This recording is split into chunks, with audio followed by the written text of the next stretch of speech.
এখন বিভিন্ন জায়গায় তোমরা পালাচ্ছ কে বাবারা? এটা না তোমাদের মার দেশ না বাবার দেশ? আমরা না তোমাদের দাস এবং প্রজা?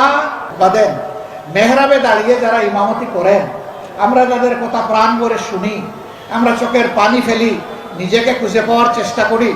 2013 সালের 5ই মে শাপলা চত্বরে তাদের সাথে কি আচরণটা করা হয়েছে? এই আলিম উলামাকে রাতের অন্ধকারে চতুর্দিকে আলো নিভিয়ে তারা ব্রাশ ফায়ার করে কতজনকে যে হত্যা করেছে আল্লাহ ভালো জানে। তাদের লাশটাও করে পাওয়া গেল না।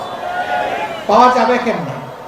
দুষ্ট সরকারের ভ্রষ্ট এক মন্ত্রী, সে এই 24-এর পতনের মাত্র 4 দিন আগে বলল, বাড়াবাড়ি করবেন না, 13 সালের 5 মে শাপলা চত্বর ভুলে যাবেন না। রাত্রে 12টার পরে আমরা সবগুলাকে সাফ করে দিয়েছিলাম। একজন বলেছিল না এই কথা, বাবাজি এখন তুমি কোথায়? যাদেরকে সাফ করেছিলে আল্লাহ তাদেরকে খোলা আসমানের নিচে এখন জায়গা করে দিয়েছে। তুমি এখন কোথায়? কোন জঙ্গলে লুকিয়ে আছো? কোন গর্তে তোমার অবস্থান জাতি এখন জানতে চায়।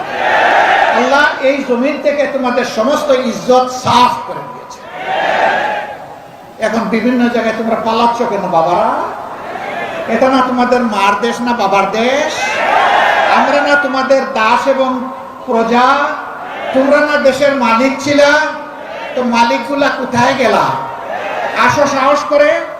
তোমরা যাদের উপর সবচেয়ে নিকৃষ্ট আচরণ করেছ, তোমরা সাক্ষী, জগৎ সাক্ষী, মাবুদ সাক্ষী, তাদের একজন মানুষ